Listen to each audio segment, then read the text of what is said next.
Let's talk about something every couple experiences, but few are ever taught how to navigate: disagreement. We often think that a healthy relationship is one without conflict, a smooth, easy road where you both agree on everything. But that's a myth. A real living partnership isn't about avoiding conflict. It's about learning how to care for each other even while you disagree. It's about finding a way to stay connected when you're standing on opposite sides of an issue. Because here's the fundamental truth, the one idea that can change everything for you too. Arguments don't ruin relationships. Disrespect does. Contempt does. The slow erosion of kindness and safety, that's what pulls a partnership apart, not the argument about whose turn it is to do the dishes or the tension over a budget spreadsheet. It's the you have that argument. So how do you disagree without disconnecting? How do you fight fair so that at the end of a tough conversation, you're still a team? It starts with a set of ground rules. Think of them as a container, a safe space you build together to hold the difficult conversations. The first, and perhaps most important, ground rule is to start by slowing down. When we feel threatened or criticized, our bodies go into fight or flight mode.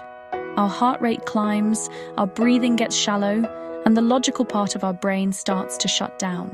You can't have a productive conversation from that state. So, before you even speak, just breathe. Take one deep, intentional breath. In through your nose, out through your mouth. Feel your feet on the floor. This simple act sends a signal to your nervous system that you are safe. It creates a tiny pocket of space between the trigger and your reaction. And in that space, you can make a choice. You can choose how you want to show up in this conversation. Once you've taken that breath, notice your tone. Is it sharp, accusatory, sarcastic? Your tone of voice often carries more weight than your words. A gentle, calm tone communicates respect, even when the words are difficult. It says, I'm on your side, even if we don't see eye to eye on this. A harsh tone, on the other hand, immediately puts your partner on the defensive, and the conversation is lost before it's even begun. Think about it. Which would you rather hear? You leave your mess everywhere, or softly, hey, can we talk about the kitchen? It's starting to feel a little overwhelming for me. The topic is the same, but the feeling is completely different. This leads directly to the next rule. Speak from I, not you. This is a classic for a reason. You statements sound like an attack. You didn't call me back. You spent too much money. You never listen. The immediate, instinctive response is to defend, to deny, or to counterattack. But when you start with I, you're not stating a fact about your partner. You're sharing your own experience. You're owning your feelings. Instead of blame, you offer vulnerability. I feel lonely when I don't hear from you during the day. I feel worried when I look at our bank account after a big purchase. I feel unheard when I'm talking and I see you on your phone. These are statements about inner world. They are impossible to argue with because they are your truth. You're not blaming your partner. You're inviting them to understand your experience. You're saying, I feel, I need. This simple shift can transform an accusation into a request for connection. And as you speak, remember to name the issue, not the person. Critique the problem, not their character. This is a crucial distinction. Let's say the issue is that one of you consistently runs late. The character attack is, you're so inconsiderate and disrespectful of my time. It's a judgment on who they. The problem-focused approach is, when we arrive late, I feel stressed and anxious that we're letting people down. How can we work together to make sure we leave on time for the party next week? See the difference? One attacks the person, the other attacks the problem.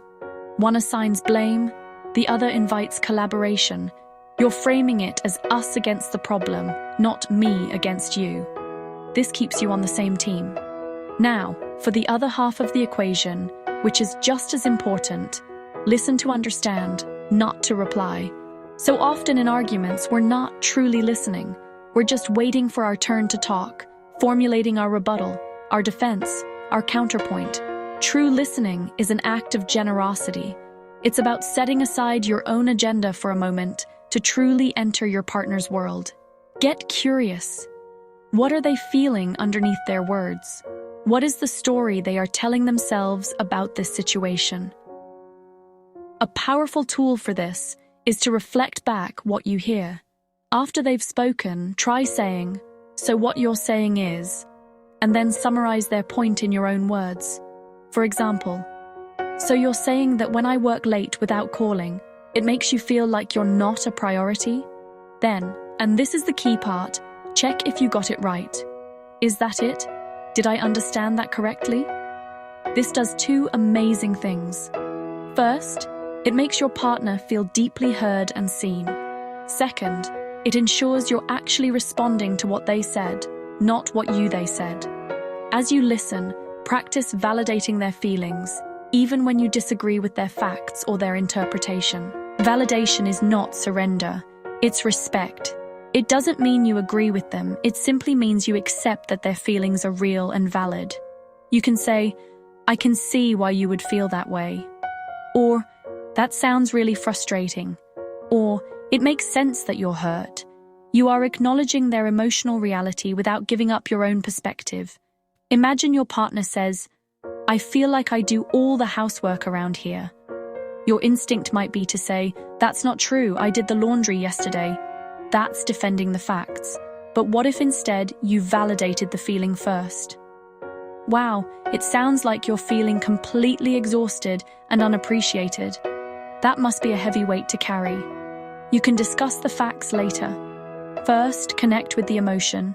Validation is the superglue of connection during conflict. It says, "Your feelings matter to me, even if I see this differently." As the conversation continues, maintain your physical ground rules. Keep your volume low. A raised voice is a universal sign of threat. Keep your body language open, uncross your arms, face your partner, and keep your phone down, out of sight, and on silent. Nothing says you are not important, like glancing at a notification in the middle of a difficult conversation. Another crucial rule: stick to one topic at a time. It's so easy to let a simple disagreement about dinner plans spiral into a catalogue of past grievances. This is called kitchen sinking. You throw everything in but the kitchen sink. And another thing, last Christmas with your mother. Stop. If you find yourself bringing up the past, gently guide the conversation back. "You're right, that was upsetting, and we should talk about it. But can we first figure out the issue with the budget right now?" Deal with one thing at a time. You can always agree to discuss other issues later. But what happens if, despite all your best efforts, tempers rise? What if you feel that wave of anger or defensiveness about to crash over you? This is the moment to use your most powerful de-escalation tool, the timeout. A timeout is not a punishment. It's not storming out of the room. It's a mature, responsible decision to press pause before someone says something they'll regret. You can agree on a code word or phrase beforehand, like, "I need a pause," or simply, "timeout." The crucial part is this: you must set a return time. This is non-negotiable. Saying, "I'm done talking about this and leaving," is abandonment. Saying, "I'm too upset to talk about this constructively right now. Can we please take 20 minutes and come back to it at 7:30? Is an act of care for the relationship. And then, you must keep that appointment. During the timeout, don't just stew in your anger. Do something to self-soothe. Go for a walk, listen to music, breathe. The goal is to get your body out of that fight-or-flight state so you can re-engage with a cooler head. When you come back together, or as you navigate the conversation, the goal is to shift your mindset. Aim for resolution, not victory. In a partnership, if one person wins the argument, the relationship loses.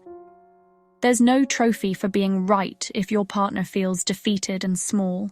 The question to hold in your mind is not, "How can I win?" but, "How can we solve this together?" Ask the magic question: what would make this better for both of us? Or, what would a good outcome look like for you? This moves you from adversaries to collaborators. Get a piece of paper. Write down the shared goal at the top. Maybe it's feel more connected, or have a less stressful morning routine, or feel financially secure. Then brainstorm. No bad ideas. What are all the possible ways you could approach this? What are the constraints?